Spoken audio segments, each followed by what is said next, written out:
Bien, en el segundo módulo de la política de financiamiento vamos a revisar dos preguntas. La primera es cómo medir el costo de cada una de las fuentes de financiamiento. Vamos a explicar en detalle ahora que cada una de las costos de las fuentes de financiamiento, ya sea deuda o patrimonio, van a tener un costo específico para cada uno. Vamos a ver de qué se trata cada uno de ellos. Y después vamos a ver cómo se calcula el costo de capital una vez que se tiene el costo individual de cada una de las fuentes de financiamiento.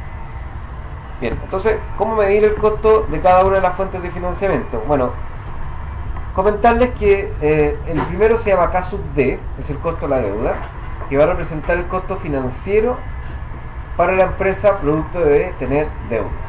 Como les expliqué anteriormente, eso se denomina en el mercado como tasa de interés, y es lo que cualquier empresa o persona, en este caso estamos hablando de una empresa, debe pagar a terceros, denominados acreedores, producto de utilizar su propio capital en la operación.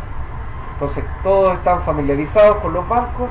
Esto es básicamente, imaginen una empresa que se contacta con su ejecutivo de empresa para poder obtener un crédito, para poder comprar una maquinaria, y básicamente producto de la compra de esa maquinaria ellos van a, el banco le va a entregar el dinero para poder comprar esa maquinaria. A cambio, la empresa le va a tener que pagar un costo o una tasa de interés, un costo financiero al banco durante todo el periodo que utilice el capital que el banco le ha otorgado para comprar esa maquinaria. La segunda fuente de financiamiento es el patrimonio. El costo del patrimonio lo vamos a denominar K sub P y representa el costo de oportunidad que los accionistas le van a exigir a la empresa, dado que estos mismos accionistas tienen otras alternativas de inversión con un riesgo similar. Entonces imagínense, ustedes tienen una empresa, esa empresa es una empresa de transportes, tienen camiones, deciden que van a comprar 2 camiones adicionales, y esos camiones entonces lo van a comprar con el capital de un segundo dueño al cual ustedes invitan a participar en su compañía. Le explican a ese posible socio que para poder participar en la compañía el socio tiene que comprar 2 camiones, cada camión supongamos cuesta 10 millones de pesos, y eso significa entonces que el nuevo inversionista tendrá que tendrá que aportarle a la empresa 20 millones de pesos. El cálculo que va a hacer ese inversionista es ver la conveniencia de poner esos 20 millones de pesos, y lo que va a hacer es intentar descubrir o de alguna forma estudiar cuál podría ser el retorno futuro de esos 20 millones de pesos. Y para eso les va a decir o les va a preguntar cuánto va a ser el dividendo que la empresa le va a pagar en los próximos años y cuánto la empresa podría llegar a costar en los próximos años. Y dado ese cálculo, ellos van a tener que tomar la decisión respecto a si la tasa de rentabilidad que la empresa le ofrece producto de invertir esos 20 millones en la empresa es suficientemente atractiva respecto a otras alternativas de inversión con riesgo similar, ya sea poner ese mismo dinero en la bolsa, comprando acciones de compañías similares o participando en otro tipo de compañías similares.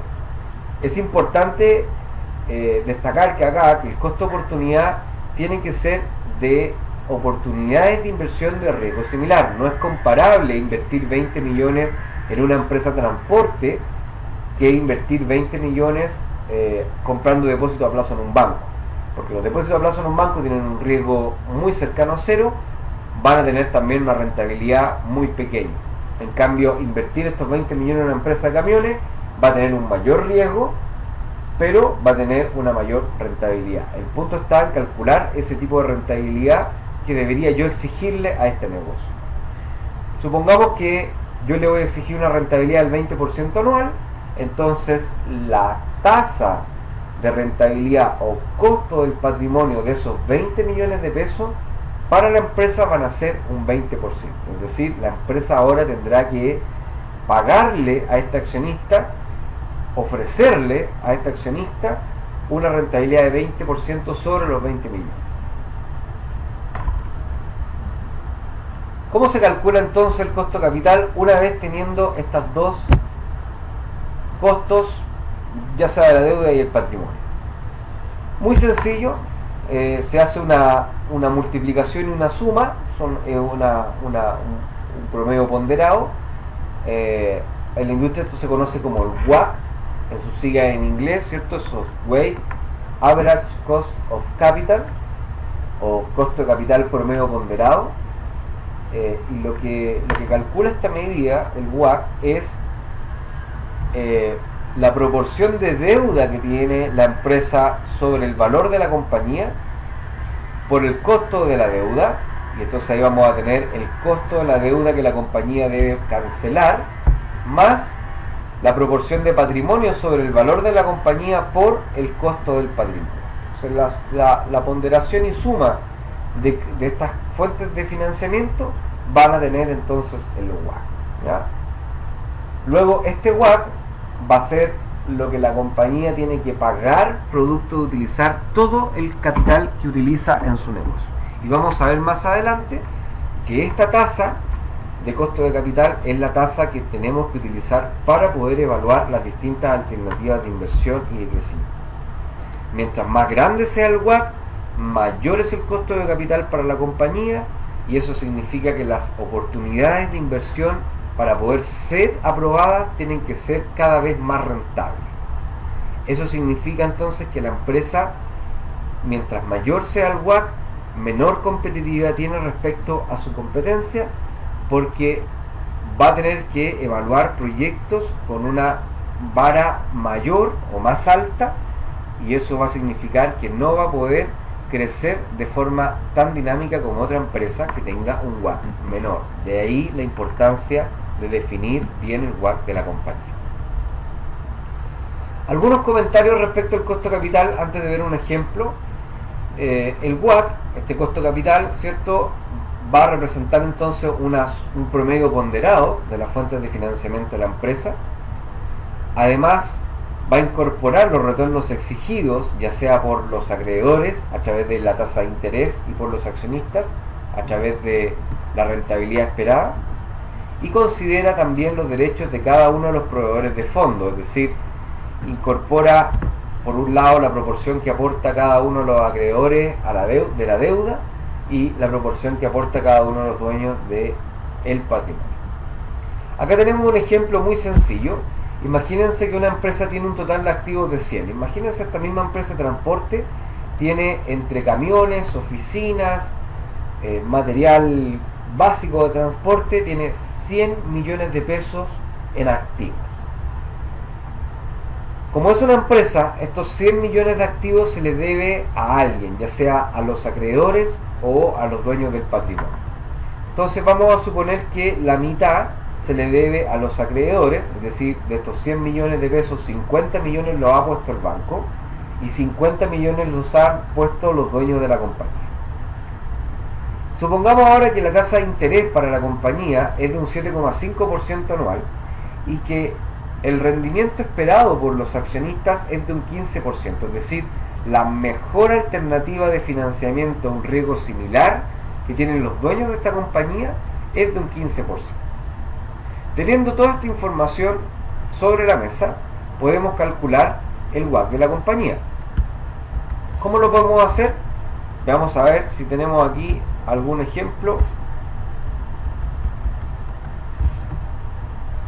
¿Cómo lo podemos hacer? Bueno, tendremos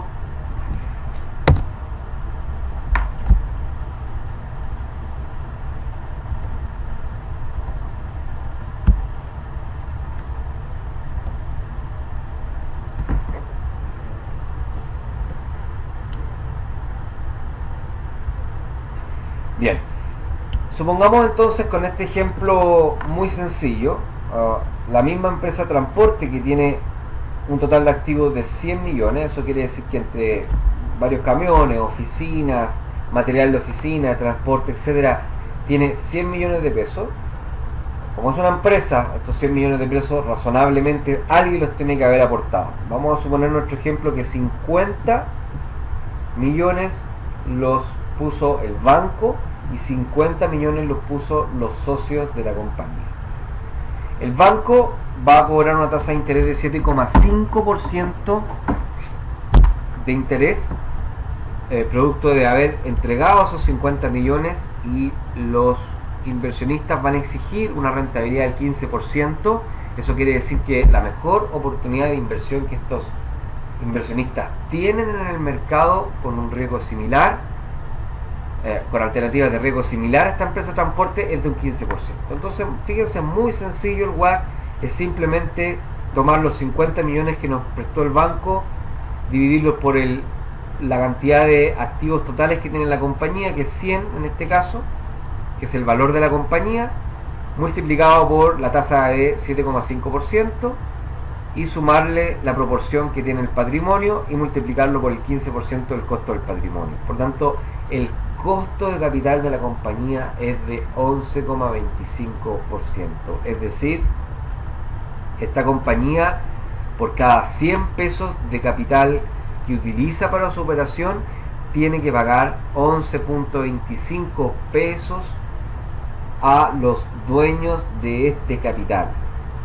La mitad, ¿cierto?, lo puso los bancos a 7,5%, y la otra mitad la puso los dueños a una tasa del 15%.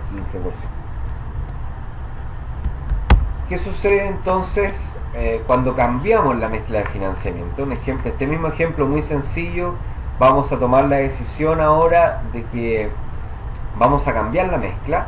Entonces vamos a pedirle al banco 10 millones más de pesos, y con esos 10 millones de pesos vamos a recomprar acciones con el monto equivalente. Es decir, le vamos a entregar a los dueños de la compañía 10 millones de pesos a cambio de participación de estos socios. De esa forma, entonces, fíjate, vamos a aumentar la deuda de la compañía y vamos a disminuir el patrimonio de los socios. Vamos a asumir en este ejemplo muy sencillo, esto no siempre en la práctica es igual, pero vamos a asumir en este ejemplo muy sencillo que 7,5% va a seguir siendo el costo de la deuda y 15% el costo del patrimonio. Fíjate cómo, cambiando la mezcla de financiamientos con estos supuestos de que se mantiene cada uno de las fuentes de financiamiento, el costo de la deuda, el costo de capital, perdón, disminuye a 10,5%. Es decir, ahora la empresa tiene que evaluar sus proyectos exigiendo una rentabilidad al menos de 10,5% y no de 11,25% como en el ejemplo anterior. O sea, la diferencia entonces entre aprobar un futuro proyecto, por ejemplo, imagínense estar evaluando la posibilidad de construir una bodega en alguna región del país, ya estamos entonces en un diferencial de más de un 1% de rentabilidad. Es decir, podemos exigirle ahora a esa bodega al menos un 10,5% de rentabilidad para poder tener esa bodega operando, y no un 11,25%.